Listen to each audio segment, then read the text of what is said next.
நண்பர்களே வணக்கம். நம்ம மணிமேகலையினுடைய ஒரு காதை, அதாவது பாத்திரம் கொண்டு பிச்சை புக்க காதையினுடைய நிறைவு வகுப்பு அதுக்கு வந்துட்டோம். சரியா? இந்த வகுப்பில் தொடர்ந்து நாம் நிறைய விஷயங்களை பார்த்துட்டு வரோம். அதில் இறுதியாக நம்ம பார்த்தோம், மணிமேகலை கையில் அமுத சுரப்பியோடு ஒரு வடிவத்தில் வருகிறாள். அந்த வடிவத்துக்கு நம்ம ஒரு பேர் சொன்னோம், பிக்குனி வடிவம் அப்படின்னு நம்ம ஒரு வடிவத்தை சொன்னோம். நான் சொன்னேன், பௌத்த சமயம் சார்ந்து துறவிகளுக்கு, பெண் துறவிகளுக்கு பேர் வந்து பிக்குனி அப்படின்னு சொல்லுவாங்க. நான் காலையில் நம்ம பார்த்தோம். அந்த பிக்குனி வடிவத்தோடு புகார் நகரத்தினுடைய தெருவிற்கு வந்த அந்த மணிமேகலையை பார்த்து அங்கே இருக்கின்ற மக்கள் எல்லாம் எப்படி நடந்துக்கிட்டாங்க அப்படின்னு நம்ம பார்த்தோம். ஒரு அழகான ஓமை சொல்கிறார். அந்த ஓமை நம்ம பார்த்தோம். எந்த நாட்டு மன்னன்? அதாவது இல்லை, வத்தவ நாட்டு மன்னன். வத்தவ நாட்டு மன்னன் உதயணன, வத்தவ நாட்டு மன்னன் உதயணன எந்த நாட்டு மன்னன் சிறைபிடிக்கிறார்? கோசாம்பி நாட்டு மன்னன் சிறைபிடிக்கிறான். அவனை மீட்பதற்காக அந்த உதயணனுடைய நண்பன் யார்? யூகி. யூகி வருகிறான். எந்த வேடத்தில் வரா? அப்போ அந்தனர் வடிவத்தில் வருகிறான். அவனுக்கு அந்த அந்தனர் வடிவம் பொருந்தலை. அந்த வடிவத்தை, பொருந்தாத வடிவத்தை பார்த்து மக்கள் எல்லாம் எப்படி கேலி செய்து நகைத்தார்களோ அப்படி மணிமேகலையை பார்த்து நகைத்தார்கள். அப்படி இல்லை, அவங்களுக்கு வியப்பு. அட, இப்படி ஒரு பெண், இப்படி இருந்த பெண் இங்கே ஒரு துறவியாக வந்துட்டாலே, அதுவும் கையில் பிச்சை பாத்திரம் ஏந்தி கொண்டு வருகிறாளே என்கிற ஒரு பெரிய நகைப்பு வருது. குறிப்பாகவே நம்ம இன்றைக்கும் பிச்சைக்காரர்களை பார்த்தால் நம்ம அப்படி தான் நினைப்போம். ஏன்னா அவள் கையில் ஏந்தி வருவது அமுத சுரப்பின்னு யாருக்கு தெரியாது. அப்போது திடீர்னு திருவோடோடு வரும்போது நம்ம என்ன நினைப்போம்? ஒரு பிச்சை சொல்லுவாள், உன் நிலைமை கடைசியில் இந்த இப்படியே ஆயிடுச்சின்னு சொல்லுவாங்க. அப்படி ஒரு வியப்பு இருக்கின்றது. அதையும் தாண்டி இங்கே சொல்கிற இந்த ஓமை இருக்குல்ல, இந்த ஓமை உதயகுமாரன காவியம் என்கிற காப்பியத்தினுடைய கதை. உதயகுமாரன காவியம் என்கிற காப்பியத்தினுடைய கதை. இது ஏன் நான் சொல்கிறேன்னா, மணிமேகலை பௌத்த சமயம் சார்ந்த காப்பியம், உதயகுமாரன காவியம் என்பது சமண சமயத்தை சார்ந்த காப்பியம். ஒருவேளை சமண சமயத்தை சார்ந்தவர்கள் மணிமேகலையினுடைய இந்த நாட்டை எடுத்துக்கிட்டு, எந்த நாட்டை இவர் சொல்கிற இதை எடுத்து ஒரு காப்பியமாக புனைந்தார்களா என்கிற ஒரு பெரிய கேள்வி இருக்குது. இல்லாட்டி இங்கே இந்த சீழ்த்தலை சாத்தனார் இந்த விஷயத்தை சொல்ல வேண்டிய அவசியம் என்ன? அவர் சொல்லியிருக்காருங்க, ஓமையாக சொல்லியிருக்காரு. அப்போது இந்த ரெண்டு கனெக்டையும் நம்ம ஆராய வேண்டிய ஒரு பகுதி. சரி, ஆராய வேண்டிய ஒரு பகுதி என்பதை இந்த இடத்துல சுட்டி காட்டிட்டு நம்ம தொடர்ந்து போகலாம். சரியா? ரைட். அப்போது மாதவியினுடைய தோழி சுதமதி, மணிமேகலை. சரியா? இப்படி மணிமேகலை அக்ஷய பாத்திரத்தோடு எங்கே வந்தாச்சு? நல்லா கவனி, அக்ஷய பாத்திரம் இவர் சொல்லலை, கடிஞ்சை என்கிற ஒரு சொல்லை பயன்படுத்துகிறாரு. நான் கடிஞ்சை என்பதற்கு நான் ஒரு விளக்கம் சொன்னேன். என்ன விளக்கம் சொன்னேன்? ஏன் தெரியுமா? அந்த பிச்சை பாத்திரம் அமுத சுரப்பி தான். அது எப்பொழுது அமுத சுரப்பி ஆகுனா அதுக்கு ஒரு முறை உண்டு. போன முறை நீங்கள் ஆதிரை பிச்சையிட்ட காதையில் படிச்சிருப்பீங்க. ஒரு பத்தினி பெண் பிச்சையிட்ட பிறகுதான் அது எதா மாறும்? அமுத சுரப்பியா? அது வரைக்கும் அது எது கிடையாது. அது அதுவரை அது ஒரு பிச்சை பாத்திரம்தான். அதனால் அவர் சொல்கிறாரு கடிஞ்சை என்கிறார். சரி, அமுத சுரப்பி அல்ல, கடிஞ்சை தான். சரி, அப்போது பாருங்கள், வந்தாச்சு. இது வரைக்கும் சரிதானப்பா? நம்ம அடுத்தது போகலாம்ல? சரி, பாருங்கள்.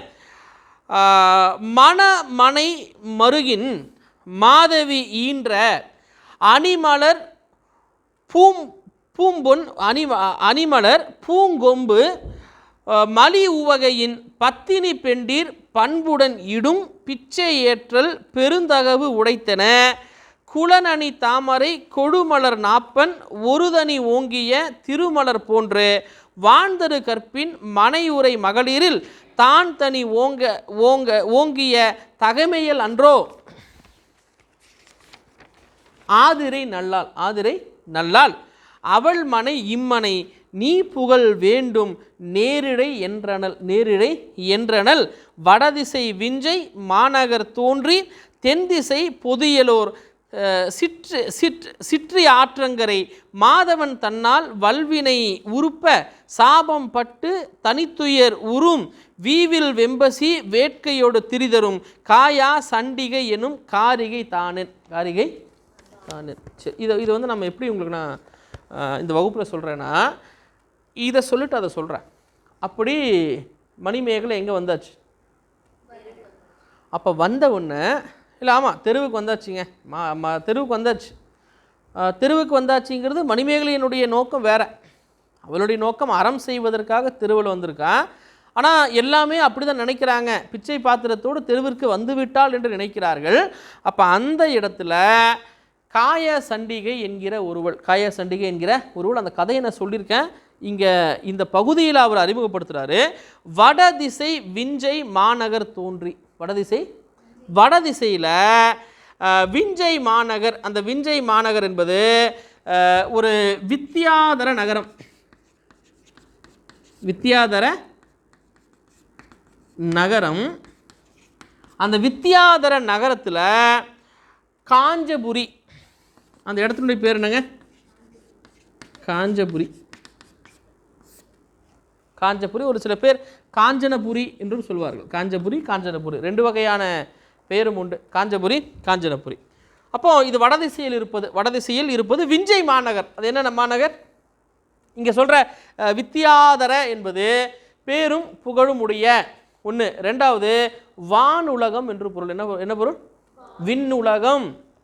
விஞ்சையர்கள் அப்படின்னா விண்ணில் வசிப்பவர்கள், தேவர்கள்னு அர்த்தம். சரியா? அப்போ விஞ்சை மாநகரில் தோன்றி பிறந்து, விஞ்சை மாநகரில், அந்த விஞ்சை மாநகருக்கு பேர் என்னங்க? வித்தியாதர நகரத்தில் அந்த இடத்துக்கு பேர் காஞ்சபுரி இல்லாட்டி காஞ்சனபுரி. காஞ்சபுரி இல்லாட்டி காஞ்சனபுரி. அங்கு தோன்றி தென் திசை பொதியிலோர் சிற்று ஆற்றங்கரை. அப்போது தென் திசை என்பது அங்கிருந்து தென் திசைக்கு வந்து தெற்கு நோக்கி வந்து பொதிகை மலையில், பொதியிலை என்பது பொதிகை மலையில், பொதியிலோர் சிற்று ஆற்றங்கரை, ஒரு சிறிய ஆற்றங்கரையில், ஒரு சிறிய ஆற்றங்கரை ஓரத்தில் மாதவன் தன்னால், அங்கே சிறிய ஆற்றங்கரையில், அந்த ஆற்றங்கரையில் இருந்த மாதவன் என்பது ஒரு முனிவன் அர்த்தம். அதாவது மிக பெரும் தவத்தை மேற்கொள்கின்ற மாதவன் என்றால் மிக வலிமையுடைய முனிவன். சரியா? அந்த முனிவனால், அந்த முனிவர் ஒருவரால், அந்த முனிவர் தன்னால் வல்வினை உறுப்ப, வல்வினை இங்கே சொல்கிற வல்வினை என்பது ஊழ்வினைன்னு அர்த்தங்க. அவளுடைய ஊழ்வினையானது உறுப்ப அப்படின்னா அவளுடைய ஊழ்வினையானது தூண்ட. சரியா? ஊழ்வினையானது தூண்ட சாபம்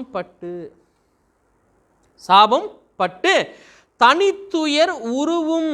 அதாவது சாதாரண சாபம் அல்ல, தனித்துயர் உருவும் என்றால் ஒப்பற்ற துயரை, உருவும் என்றால் தரக்கூடிய, சாதாரண துயரல்ல அந்த சாபம், ஒப்பற்ற அந்த சாபம் தருகின்ற துயருக்கு நிகராக வேறு துயரே கிடையாதுங்க. உதாரணமாக சொல்கிறேனே, இன்றைக்கி எத்தனையோ நோய்கள் இருக்கின்றது. அந்த நோய்களில் புற்றுநோயை போல, ஏன் புற்றுநோய் ரொம்ப கொடுமையானது? மருந்தில்லை, அதுலேயும் இன்னும் மோசமான புற்றுநோய்கள் இருக்கின்றன. இப்போ உதாரணமாக சொல்லணும்னா மூளை புற்றுநோய் இருக்கின்றது, இரத்த புற்றுநோய் இருக்கின்றது. ஒரு சில புற்றுநோய் சரி பண்ணலாங்க, சரியா? லங்ஸ், இந்த இதில் இரைப்பையில் வருகின்ற புற்றுநோய் இருக்கின்றது. இது எல்லாமே சரி பண்ண முடியாதுங்க. ரொம்ப ரொம்ப ரொம்ப கொடுமையான நோய்கள் நம்பாங்க. அப்போது இந்த சாபம் இருக்குல்லங்க, இந்த சாபம் சாதாரண சாபம் அல்ல, அந்த சாபம் தருகின்ற ஒப்பற்ற துயர். துருவும் என்றால் அந்த ஒப்பற்ற துயரை அளிக்கும். என்ன துயர் தெரியுமா? வீவில் வெம்பசி வேட்கையோடு திரிதரும். ஏற்கனவே சொன்ன, வீவில் என்றால் அழியாத, வி என்றால் பெரும், என்றைக்குமே அழியாத வெம்பசி, வெம் என்றால் கொடியன்னு அர்த்தம். வெம் என்றால் கொடிய, அதாவது அழியாத கொடிய பசி வேட்கையோடு. பசியோடு, வேட்கை என்றால் விருப்பம். வேட்கை என்றால் விருப்பம். பசிங்க, பசிச்சு வயிறு நிறையல, வயிறு நிறையல அப்படிங்கிற ஒரு நிலை, சாப்பிட்டாகணும்.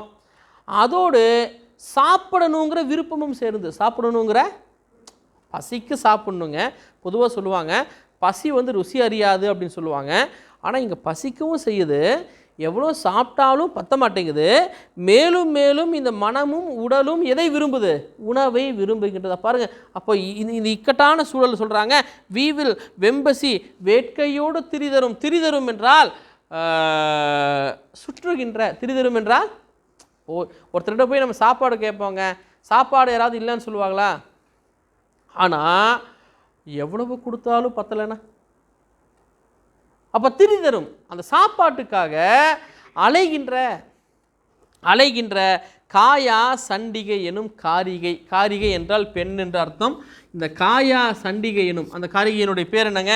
காயா சண்டிகை என்கின்ற அந்த விஞ்சையர் மகள். விஞ்சையர் மகள் என்றால் தேவலோகத்தினுடைய மகள் அப்படின்னு அர்த்தம். விஞ்சையர் என்பது தேவலோகத்தினுடைய மகள். அந்த தெருவுக்கு பிச்சை பாத்திரத்தோடு வந்த மணிமேகலைக்கு சொல்கிறாள். என்ன சொல்கிறா அப்படின்னு பார்த்தீங்கன்னா, இப்போ இது சரிதானங்க. இந்த சாப கதையை நான் ஏற்கனவே சொன்னேன், ஞாபகம் இருக்கா? அவனுடைய கணவன் யார்? காயசண்டையனுடைய கணவன் காஞ்சனன். யார்? காஞ்சனன். இங்கே வந்தவன் எங்கே வந்தவொன்ன எதுக்கு கூப்பிட்டு வர்றான்? இந்திர விழாவை காண்பதற்காக கூட்டிகிட்டு வரான். வந்த உடனே நான் சொன்னேன், அந்த சிற்றாற்றங்கரையில் அந்த முனிவன் வைத்திருந்த ஒரு பழம், அது ஒரு நாவல் பழம். அந்த நாவல் பழத்தினுடைய சிறப்பான என்ன சொன்னேன்? அது சாப்பிட்டா 12 ஆண்டுகளுக்கு பசிக்காதுன்னு சொன்னேன். 12 ஆண்டுகளுக்கு. அப்போ அந்த முனிவர் என்ன பண்ணுவாருன்னா, அந்த பழத்தை சாப்பிட்டா 12 ஆண்டுகள் வரைக்கும் அவருக்கு பசியே இருக்காதுங்க. அப்போ அதை இவங்க 2 பேரும் விளையாண்டு என்ன பண்ணிடுவாங்க, இவ தெரியாமல் மிதிச்சிடுவாங்க. அந்த முனிவரை சொன்னேன், அந்த துறவி குளிச்சுட்டு வந்து அதை சாப்பிட்லாங்கிறதுக்காக வச்சுட்டு போயிருப்பார். இவளுக்கு தெரியாது, விளையாடும்போது கால்பட்டு அந்த பழம் வீணாகுது. அதை பார்த்த உடனே அந்த முனிவருக்கு கோபம். என்ன கோபம் அப்படின்னா, இந்த அடங்கும் பசி அடக்குகின்ற இந்த பழத்தை இப்படி மிதித்து வீணாக்கிட்டாலே இதனால் உனக்கு பசி அடங்காமல் போகட்டும், பசி அடங்காமல் போகட்டும்னு அந்த கோபத்தில் தருகின்ற சாபம்தான். அந்த சாபத்தில் கூட பாருங்கள், பசியோடு தொடர்புடைய ஒரு சாபம். அப்படிப்பட்ட அந்த சாபத்தை ஏற்ற அந்த பெண்ணினுடைய பேர் என்ன? காயா சண்டிகை. காயா. அவ யாரை வழி நடத்துகிறா? மணிமேகலைய. ஏன்னா யாருடைய பசி போகணும்? அவளுடைய பசி போகணுங்க. அவளுடைய பசி போகணும். அவளுக்கு இந்த அமுத சுரப்பியை பற்றி தெரிந்திருக்கின்றது. அந்த தெரிந்ததனால இதை கைட் பண்ணுறா. இவளை கைட் பண்ணுறா. எப்படி கைட் பண்ணுறா பாருங்கள். இதை சொல்லிட்டு முன்னாடி சொல்கிறேன் எப்படி கைட் பண்ணுறான்னா பாருங்கள். மனை மருகின் மாதவி ஈன்ற. மாதவி இங்கே சொல்கிற மணமனை என்பது, மனை என்றால் மங்களமான அர்த்தம். மனை என்றால் மங்களம். மனை என்றால் இந்த இடத்துல மங்கள மனை, மங்களம் பொருந்திய வீடுகள். மனை என்றால் வீடு. மனை என்கிற சொல்லுக்கு வீடுன்னு அர்த்தம்.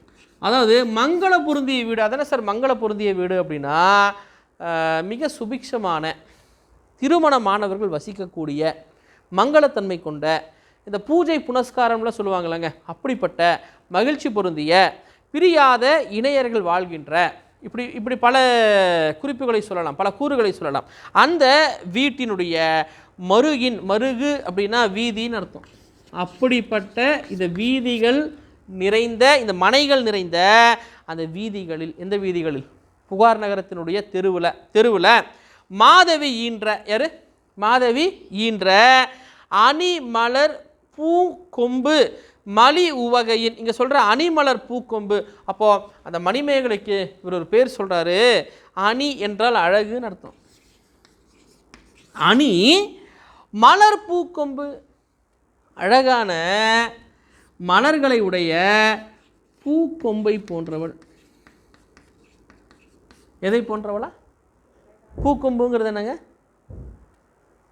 பூக்கொம்பு என்பது கொம்புனா கிளைன்னு அர்த்தம். கொம்புனா கிளை, உச்சாணி கொம்பும்பாங்க. உச்சாணி கொம்பு. பூக்கொம்புனா கிளை.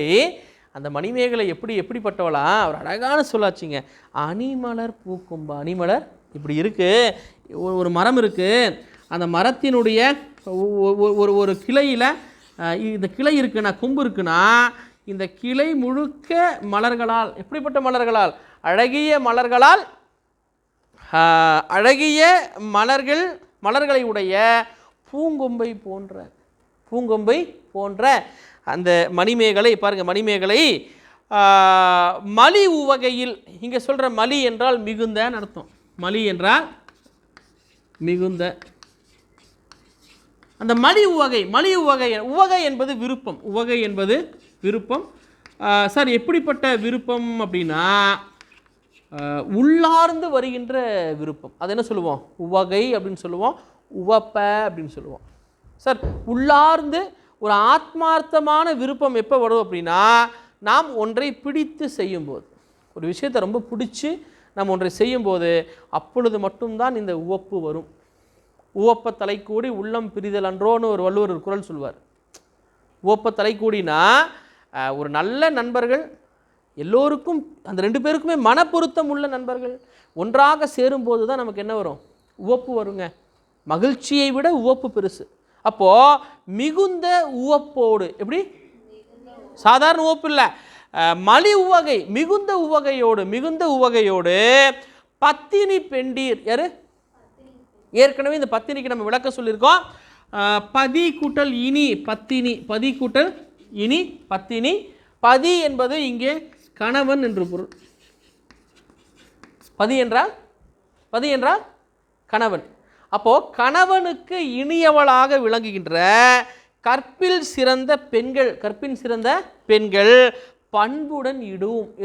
எதாமா? எது? பண்போடு இடுகின்ற. எதோடு இடுகின்ற? பண்பு. சார், அது என்ன சார் பண்பு அப்படின்னா, பிச்சை கேட்டு வரும்போதும் கூட நாம் அந்த பிச்சையை இடுவதற்கு என்று ஒரு சில பண்பாடு உண்டு. என்ன சார் பண்பாடுனா, சிலப்பதிகாரத்தில் படிச்சிருப்பீங்க. கோவலன் கண்ணகியை விட்டு பிரிந்து சென்ற பிறகு கண்ணகி வர பிச்சைக்காரங்களுக்கு கூட என்ன இல்லை, ஏன் கொடுக்கக்கூடாது என்பது ஒரு முறை. சரியா? 2வது, அது காலில் செருப்பு போட்டு கொடுக்கக்கூடாதும்பாங்க, இடது கையில் கொடுக்கக்கூடாதும்பாங்க. இது எல்லாமே அந்த பிச்சை இடுவதற்கான பண்பு. அப்போ இங்கே பாருங்கள், பத்தினி பெண்கள் பண்புடன் இடுவும் என்றால் இடுவும் என்றால் கொடுக்கறது வேறங்க, இடுவது வேற. அந்த பாத்திரத்தில் இடுவும் பிச்சை ஏற்றல். அப்படி இடுகின்ற அந்த பிச்சையை ஏற்பது பெருந்தகவு உடைத்தன. தகவு என்றால் தகுதி. அப்போ அந்த காய சண்டிகை சொல்கிறாள், இந்த பிச்சை பாத்திரத்தில் இப்படி பத்தினி பெண்டீருடைய அவர்கள் பண்புடன் தருகின்ற அந்த பிச்சையை ஏற்பதுதான் எதற்கு தகுந்தது? அந்த இடுகின்ற பிச்சை ஏற்றல் பெரும் தகுதி. இந்த பாத்திரத்திற்கு முதலில் வாங்குகின்ற அந்த பிச்சை ஏற்பது பத்தினி பெண்டீருடைய அவர்கள் பண்புடன் தருகின்ற பிச்சையாக இருப்பதுதான் பெரிதும் தகுதியானது என குலனணி தாமரை கொழுமலர் நாப்பன். சரி, ரைட், சொல்லிட்டான். பாருங்க என்ன சொல்ற, அந்த பாத்திரத்துக்குள்ள யாருடைய பிச்சை முதலாவதா இருக்கணுங்கிற பத்தினி பெண்கள்னு சொல்லிட்டான். சொல்லிட்டு அது இன்னும் சரி, அந்த நாட்டில் பல பத்தினி பெண்கள் இருக்கலாம். பல பத்தினி பெண்கள் நான் சொன்னேன். இந்த பத்தினி பெண்களுக்கு கற்புடைய பெண்கள் என்று நாம் பொருள் சொல்லலாம். கற்பு என்பதற்கு நம்ம நிறைய இடத்துல பேசியிருக்கோம். சொன்ன சொல்லிலிருந்து மாறாமல் இருப்பது, கற்பனப்படுவது, சொல் திறம்பாமை அப்படின்னு பார்த்தோம். சொன்ன சொல்லிலிருந்து மாறாமல் இருப்பது. அப்போ நமக்கு ஒரு டவுட் வருது, சார் புகார் நகரத்தில் எத்தனையோ பத்தினிகள் இருக்கலாம். அப்போ எந்த பத்தினிகிட்ட போய் வாங்கணும் அப்படிங்கிற ஒரு டவுட் வருது வைங்க. அதை கிளியர் பண்ண அடுத்தது சொல்கிறாள் குலனணி தாமரை. குலனணி, அப்போது ஒரு குலத்திற்கு, அந்த குலத்திற்கு அணியாக விளங்குகின்ற, குலத்திற்கு ஒரு குலம் இருக்குது, அந்த குலன் அணி, அந்த குலத்திற்கு அணினா அழகுன்னு அர்த்தம். அணினா அழகாக விளங்குகின்ற தாமரை. எது? தாமரை கொழுமலர், அந்த குளத்தில் நிறைய கொழுமலர் அப்படி என்பது கொழுத்த மலர் அப்படின்னு அர்த்தம். இங்கே நம்ம எப்படி பொருள் கொள்ளணும்னா செழித்த மலர், செழித்த, இந்த குளம் முழுக்க தாமரை இருக்குங்க, குளம் முழுக்க செழித்த தாமரைகள் நிறைந்திருக்கின்றது. சரியா, செழித்த தாமரைகள் நிறைந்திருக்கின்றது. கொழுமலர். நாப்பன், நாப்பன் அப்படின்னா நடுவேன்னு அர்த்தம். நடுவே, அந்த நடுவே என்பது நாப்பன். நல்லா கவனிங்க, ஒரு குளம் இருக்குது, அந்த குளம் முழுக்க செழிப்பான தாமரைகள் மலர்ந்திருக்கின்றது. அந்த குளத்திற்கு நடுவே, அந்த குளத்திற்கு நடுவே பாருங்க, அந்த குளத்திற்கு நடுவே ஒரு தனி ஓங்கிய நாப்பன், ஒரு தனி ஓங்கிய திருமலர் போன்று. ஒரு தனி ஓங்கிய, அப்போ இந்த குளம் முழுக்க தாமரை இருக்குங்க. இந்த குளத்திற்கு நடுவிலே தனித்து சிறந்து உயர்ந்து நிற்கின்ற, உயர்ந்து மலர்ந்து இருக்கின்ற திருமலர் போன்று. திருமலர் போன்று என்றால் அழகான மேன்மை பொருந்திய தாமரை மலரை போன்று. திரு என்றால் மேன்மை, திரு என்றால் மேன்மை. அப்போ அழகான உவமை சொல்றாரு. இங்க இருக்கிற குளம், இந்த குளத்தை புகார் நகராகவும், இந்த குளத்தில் இருக்கின்ற தாமரைகளை அந்த நகரத்தில் இருக்கின்ற பத்தினி பெண்களாகவும், அந்த பத்தினி பெண்களிலேயே நடுவாக நிற்கின்ற மிகவும் சிறப்பு வாய்ந்த பெருமை வாய்ந்த மலரை போல ஓமை சொல்றாருங்க. அந்த குளம் முழுக்க தாமரை, அந்த குளத்தினுடைய நடுவில் உயர்ந்து அந்த தாமரைகளை எல்லாம் விட தனித்து நிற்கின்ற ஒரு தாமரை. தாமரைகளை எல்லாம் விட எப்படி நிற்கிற தாமரை? தனித்து நிற்கின்ற திருமலர் போல அதாவது ஒரு தனி ஓங்கிய திருமலர் போன்று வான் தரு கற்பின். எது சார், அது என்ன சார் வான் தரு கற்பின் அப்படின்னா, இந்த வான் என்பது நான் ஏற்கனவே சொன்ன பெரிய வான் அளவு அப்படின்னு ஒரு பொருள் இருக்கு. அப்படின்னா வான் தரு என்பதற்கு இந்த இடத்துல ரெண்டு பொருள். ஒரு பொருள் உயர்ந்த கற்பிற்கு இடமான உயர்ந்த, ரெண்டாவது இந்த வான் தரு என்பது வானம் எதை தரும்? அப்போ இவர் சொல்றாரு மழை வேண்டும். அந்த கற்புடைய பெண்கள் கேட்டால் என்ன வருமா? இதை வள்ளுவர் சொல்றாருங்க. தெய்வம் தொழால் கொடுநனை தொடுதொடுவால் பெய்யென பெய்யும் மழையும் பாரு. இந்த குறளை கேள்விப்பட்டிருக்கீங்களா? ஒரு பெண் தன்னுடைய கணவனை தவிர தெய்வத்தை கூட மனதில் எண்ணாமல், ஏன்னா ஒரு ஆண் தெய்வத்தை எண்ணினால் அந்த ஆண் தெய்வம் கூட ஒரு ஆண் தானே. அப்போ யாரை மனதில் எண்ணாமல்? தெய்வம் தொழால், தெய்வம் கொடுநனை தொடுதொடுவாள். கொடுநன் என்றால் கொண்டவன் அர்த்தம். அந்த கொண்டவனை கணவனை மனதிற்குள் நினைத்து அந்த வணங்குகின்ற அந்த பெண்களுக்காக தான் பெய்யென பெய்யும் மழை. இந்த உலகத்தில் எப்போ ஏன் மழை பெய்யுதா? ஏன் மழை பெய்கின்றதா? அப்போது இவர் சொல்கிறார், என்ன சொல்கிறாரு? வான் தரும் என்றால் நினைத்த மாத்திரத்தில் மழையை கூட பொழிய வைக்கின்ற கற்பின் திறம் படைத்த கற்பின். இப்போ ஒரு சில பேர் சொல்லுவாங்கள்ல, இது உன்னால தான்டா மழையெல்லாம் போயிடுச்சும்பாங்க. உன்னை போல 4 அநியாயக்காரங்க இருந்து தான் மழையே பெய்யறதில்லை அப்படிம்பாங்க. சரி, ஏன்னா ஒரு வீட்டில் எனக்கு சொல்லுவாங்கல்ல, நாம நல்லா இருந்தால் தான் வீடு நல்லா இருக்கும், வீடு நல்லா இருந்தால் தான் நாடு நல்லா இருக்கும், நாடு நல்லா இருந்தால் தான் உலகம் நல்லா இருக்கும்னு சொல்லுவாங்க. அப்படி தானே? அப்போது ஒரு வீட்டினுடைய ஆரோக்கியம் என்பது அந்த வீட்டில் வசிக்கின்ற அந்த மருமகளை பொறுத்தது. உண்மைதானே? இது மறுக்க முடியுமா? அதனால தான் வள்ளுவர் சொல்கிறாரு, இல்லாள் என்பார். இல்லாள், அந்த குடும்பத்தினுடைய ஆரோக்கியமே அங்கே தாங்க இருக்குது. அந்த உறவு மட்டும் சரியான உறவாக இருந்து விட்டால் அந்த குடும்பம் ஆரோக்கியமாக இருக்கும். குடும்பம் ஆரோக்கியமாக இருந்தால் அந்த நாடு ஆரோக்கியமாக இருக்கும். அதான் அந்த கான்செப்ட் சொல்கிறாரு. வான்தரு கற்பின். வான்தரு அதாவது வான்தரு என்பது உயர்ந்த என்பது ஒரு பொருள். இரண்டாவது, நினைத்த மாத்திரத்தில் எதை தரக்கூடிய கற்பா. எப்படி எடுத்துக்கலாம்? வள்ளுவர் சொன்ன அந்த கருத்தோடு பொறுத்துறாரு. கற்பின் மனை உரை மகளிரில். மனை உரை என்றால் மனை என்றால் வீடு, நான் ஏற்கனவே சொல்லியிருக்கேன். உரை என்றால் வீட்டில் வாழ்கின்ற. எங்கே வாழ்கின்ற? எங்கே வாழ்கின்ற? வீட்டில் வாழ்கின்ற. வீட்டில் மனை உரை மகளிரில் தான் தனி ஓங்கிய தகைமையில் அன்றோ. எப்படி இந்த தாமரை மலர் இந்த குளத்திற்கு நடுவில் ஓங்கி நிற்குதோ, அப்படி வானத்திலிருந்து மழையை பொழிவிக்கின்ற அந்த ஆற்றல் வாய்ந்த கற்பின் திறம் கொண்ட மனையில் உரைகின்ற, வீட்டில் வசிக்கின்ற அந்த பெண்களில், அப்படிப்பட்ட பத்தினி பெண்களிலே தான் தனி ஓங்கிய, தனியான உயர்ந்த, தான் தனி உயர்ந்த, நிகர் இல்லாத, உயர்ந்த எது இல்லாத, நிகர் இல்லாத தகைமையில் அன்றோ. தகைமை என்பது நான் சொன்ன தகுதி வாய்ந்தவள் அன்றோ. பல பத்தினி பெண்கள் இருக்காங்க.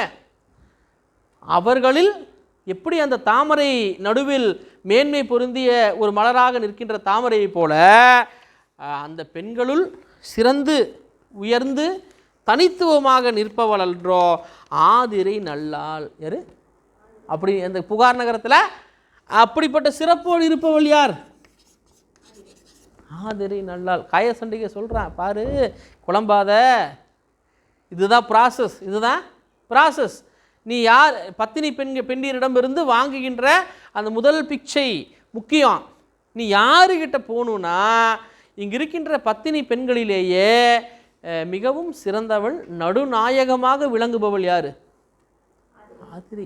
சொல்கிறா ஒரு டைலாக் பாருங்கள், இது பாருங்கள். ஒரு தனி ஓங்கிய திருமலர் போன்று வான்தரு கற்பின் மனையுரை மகளிரில் தான் தனி ஓங்கிய தகைமையில் அன்றோ ஆதிரை நல்லாள். அன்றோ அன்றோ இதுங்க ட்ராமாட்டிக் சென்ஸுங்க. இது ஒரு படைப்பாக குத்திங்க. அவள் அப்படி தானே, யார் அப்படிப்பட்டவ அல்லவா? யார்? ஆதிரை நல்லாள். அவள் மனை இம்மனை, அவளுடைய வீடு எது? மணிமேகலையே. அவள் மனை, அவளுடைய வீடு. யாருடைய வீடு? இந்த வீடு. இந்த வீடு நீ புகழ் வேண்டும் நேரிடை என்றனல். நீ நீ நீ ஃபஸ்ட்டு எந்த வீட்டுக்கு போய் பிச்சை வாங்கணும்? நீ புகழ் வேண்டும். நீ புகழ் வேண்டும் என்றால் நீ இந்த வீட்டுக்குள்ளே போகணும். நீ இந்த வீட்டுக்குள்ளே புகழ் என்றால் உள்ளே இந்த புகழ் என்பது தான் இன்றைக்கு புகு என்று மாறிவிட்டது. எப்படி மாறிவிட்டது? புகு என்று மாறிவிட்டது. நீ புகழ் வேண்டும். நீ புகழ் வேண்டும். நேரிடை, இங்கே சொல்கிற நேரிடை என்றால் அழகான நேரிய ஆபரணங்களை அணிந்த மணிமேகலையே. ஆபரணங்களை அணிந்த நேரிடை. நேரிடை என்றனல். நேரிடை. நீ நீ உள்ளே போ, ஃபஸ்ட்டு நீ இந்த வீட்டுக்கு போகணும், ஃபஸ்ட் நீ இந்த வீட்டுக்கு போகணுன்னு காயசண்டிகை கூறினாள். காயசண்டிகை கூறினாள். நீ ஃபஸ்ட் இங்கே போ, இங்கே தான் நீ வாங்கணும், புகழ் வேண்டும், உள்ளே போ, உள்ளே புகுந்து. அப்போது இதில் வந்து ரெண்டு விஷயம் இருக்குது. புகழில் கூட நமக்கு ஒரு டவுட் வருது. இந்த பிச்சை வாங்குபவர்கள் வீட்டிற்குள் வந்து பிச்சை வாங்குகிற ஒரு சூழல் அன்றைக்கு இருந்ததா? ரெண்டாவது, பிச்சை இடுதல்ங்கிறார். என்ன சொல்கிறாரு? ஏங்க இடுதல்? ஏன் இடுதல்? இப்போ ஒன்றை தரும்போது, எது தருவது? இடுவது. தரும்போது அந்த தருவது என்பதனுடைய அர்த்தம் வேறு. இப்போ நான் பவதாரணிக்கோ திபேத்தாக்கோ நான் பேனாவை கொடுத்தேன்னா, லாவண்யாக்கோ பேனாவை கொடுத்தேன்னா, பேனாவை தந்தேன் என்றால் அந்த பேனாவை திரும்ப எங்கே தரணும்? ஆனால் இட்டால் அது அப்படி கிடையாது. இட்டால் நீ ஒரு முறை இட்டு விட்டால் அது வந்து நமக்கு சொந்தமல்ல. நமக்கு அதனால தான் சொல்லுவாங்க, உண்டியலுக்குள்ளே விழுந்தது எல்லாமே எதுக்கு சொந்தம்பாங்க? ஏனென்றால் அது இடுவது. ஏனென்றால் இடுவது நுட்பம். இது என்னது? அப்போது நீ சொல்லுன்னு காயசண்டிகை கைட் பண்ணுற, இங்கே போ. அப்போ ஒருவேளை அந்த காலத்தில் நான் சொன்னேனே, இந்த புகுவது என்பது ஒன்று உள்ளே செல்வது ஒரு பொருள், இரண்டாவது இந்த புகழ் என்பது புகலிடம் அப்படின்னு சொல்லுவாங்க. என்ன சொல்லுவாங்க? அது என்ன சார் புகலிடம் என்றால்? நாம் சரணடைகின்ற இடம். என்னுடைய புகலிடம் இதுதான். அப்போது நீ இந்த புகழ் என்பதற்கு இன்னொரு அர்த்தம் இருக்குது. நீ ஆதிரையை புகலிடமாக கொண்டு சென்றால் உன்னுடைய நோக்கம் நீ விரும்பும் ஒன்றே நடக்கும் என்று பொருள் கொள்ளலாம். இதோட இந்த பாத்திரம் கொண்ட பிச்சை பூக்க காதை நிறைவடைகின்றது. இந்த காதைக்குள்ளே நீங்கள் அப்படியே கொஞ்சம் ஜேர்னி பண்ணி பார்த்தீங்கன்னா ஒரு அழகான ஒரு எடுத்துரைப்புங்க. அழகான அரவணடிகள் சொல்கிறாருங்க, மணிமேகலைக்கு சொல்கிறாரு. சொல்லும்போது ஆபுத்திரனுடைய முற்பிறப்பை சொல்கிறாரு. அந்த ஆபுத்திரனுடைய இந்த பிறப்பில் எப்படி பிறந்தாங்கிறத சொல்கிறாரு. அப்படியே சொல்லி சொல்லி சொல்லி சொல்லி இடையில யாருடைய டயலாக் வருது? இந்த காந்திர்பாவை என்கிற தெய்வத்தினுடைய டயலாக் வருது. அந்த டயலாக்லேருந்து அப்படியே ஜம்ப் ஆகி அவர் சொல்கிற ஒரு டயலாக் வருது. 2 பேருக்கும் சொல்வது போன்ற ஒரு சூழல் வருது. கடைசியாக முடிக்கும்போது காய சண்டிகையினுடைய டயலாக் வருது. யாருடைய டயலாக் வருது? இத்தனை விஷயத்தையும் ஒரு குழப்பம் இல்லாமல் இந்த கொண்டு போகிற இந்த படைப்பாக்க நுட்பம் மிகவும் ஒரு ஒரு வியப்பிற்குரியதுன்னு சொல்லலாங்க. ஏன்னா நீங்கள் பாருங்கள், இப்படி பிச்சு பிச்சு பிச்சு பிச்சு பிச்சு மாறி மாறி மாறி வந்தாலும் அதை கனெக்ட் பண்ணுறாரு. அதை ரொம்ப அழகாக கனெக்ட் பண்ணுறாரு.